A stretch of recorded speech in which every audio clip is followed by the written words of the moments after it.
Hi నమస్తే ప్రగోపి మీరు చూస్తున్న అగ్రికల్చర్ యూట్యూబ్ ఛానల్.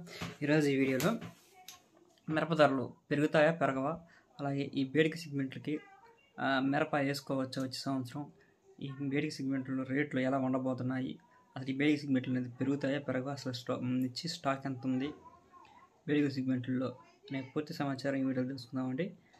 ఇక లేట్ చేయకుండా టాపిక్లోకి వెళ్తే, టాపిక్లో వెళ్ళే ముందు మన ఛానల్ ఫస్ట్ టైం సబ్స్క్రైబ్ చేసుకోండి, అలాగే లైక్ చేయండి, షేర్ చేయండి, కామెంట్ చేయడం మర్చిపోదు. ఎక్స్పోర్ట్లు అయితే ఉండే కానీ మన వాళ్ళు కుమ్మక్క కావడం అయితే లేదంటండి. ఈ ఎలక్షన్ ప్రభావం ఈ మిరగాయల మీద అయితే ఉండదంట, ఎందుకంటే పైనుంచి వాళ్ళు నాకైతే ఇన్ఫర్మేషన్ అయితే వచ్చిందండి. ఈ డబ్బులు కానీ ఏమి ఉండదంటండి, కానీ మన రైతులు కానీ అనుకోవడం ఎలక్షన్ ప్రభావం వల్ల ఈ రేట్లు అనేది తగ్గిస్తుందని చెప్తా అనుకుంటున్నారు. కానీ రేట్లు అనేవి వేడిక రకాలకైతే గత సంవత్సరంతో పోల్చుకుంటే గత సంవత్సరం 50 లక్షలు ఉంటే ఈ సంవత్సరం ట్రిబుల్ అయితే రావడం జరిగిందండి. ఏసీలో వచ్చేసరికి ఇప్పుడు ఈ వేడిక రకాలైతే 1,50,00,000 దాకా అయితే ఫుల్ అయిపోయి ఇప్పుడు కూడా వస్తానే ఉన్నాయి అంటున్నారు. కానీ ఈ పరిస్థితుల్లో ఇంత రేట్లు దిగజరగడానికి కారణం ఏంటంటే ఈ వేడికల రకాలని గత సంవత్సరం 30,000, 52,000 అట్లా ఉండడం వలన రైతులు అనేది ఎక్కువగా సాగు చేశారండి. అందువలన ఏమవుతుందంటే దిగుబడి పరంగా చూసుకుంటే ఈ సంవత్సరం ఎక్కువగానే వచ్చింది బేడిక రకాలకి. కొన్ని రాష్ట్రాలు పోయినా సరే ఉన్న రాష్ట్రాలు అయితే ఎక్కువగా కొత్తగా సాగు చేసిన రాష్ట్రాలు కూడా ఉన్నాయి ఈ సంవత్సరం. అందువల్ల ఏమైందంటే దిగుబడి అనేది గత సంవత్సరంతో పోల్చుకుంటే ఈ సంవత్సరం అనేది ఎక్కువగా ఈ బేడికలకి ఏసీలో నిండడం అయితే జరిగింది. అందువలన ఈ బేడికల రకాలను అయితే వచ్చే సంవత్సరం రేట్ అయితే ఉండదు. ఒకవేళ పెరిగితే మాత్రం ఒక 2 ఏళ్ళు 3 ఏళ్ళు తప్ప మిగతా పోయే అవకాశం అనేది ఉండదని చెప్తా ఉన్నారు బయర్లు అయితే.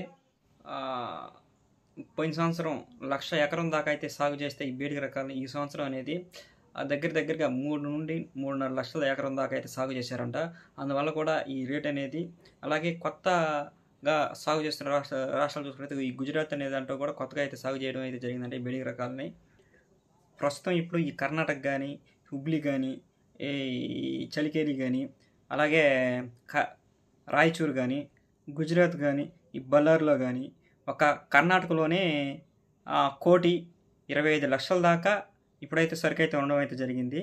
అందువలన గత సంవత్సరంతో పోల్చుకుంటే గత సంవత్సరం 30 లక్షల దాకా అయితే ఉంటే ఈ బేడిక రకాల్లో ఈ సంవత్సరం అనేది త్రిపుల్ కాదండి, డబల్ టు డబల్ అంటే 4 రెట్లు అయితే ఉండడం అయితే జరిగిందంట. అందువల్ల అనేది ఈ రేట్ అనేది లేదండి. వచ్చే సంవత్సరం పెరుగుతుందా లేదా, వేసుకోవచ్చా వేసుకోకూడదా చూసుకున్నట్టయితే ఈ బేడిక రకాలు అయితే తగ్గించుకోవడమే మంచిది. ఎందుకంటే 2 సంవత్సరాలకు సరిపోయే సరుకు అనేది ఉండడం అయితే జరిగింది. దీని మీద ఎలక్షన్ ప్రభావం అయితే ఏమాత్రం అయితే ఉండదంటండి. ఎక్స్పోర్టింగ్ అయితే మామూలుగా 350 రోజులు ఎలాగ ఉంటుందో అలాగే ఉంటుందండి. ఈ బైర్లు కొమ్మక్కయ్యి రేట్లు తగ్గించారనేది మాత్రం ఏమీ లేదంటండి. ఇదంతా ఉత్తి అపోహ అని చెప్తా ఉన్నారు బేయర్లు అయితే. వచ్చే సంవత్సరం ఈ తేజ మార్కెట్లకి, ఈ నాటు, ఈ నెంబర్ 5 సెగ్మెంట్లకి అయితే కొంచెం డిమాండ్ ఉండే అవకాశం ఉందని చెప్తా ఉన్నారు. ఎందుకంటే ఈ తేజ కానీ, ఈ నెంబర్ 5 సెగ్మెంట్లు కానీ, ఈ నాటు ఇత్తనం కానీ మరీ అసలు తక్కువ అండి దిగుబడి ఈ సంవత్సరం.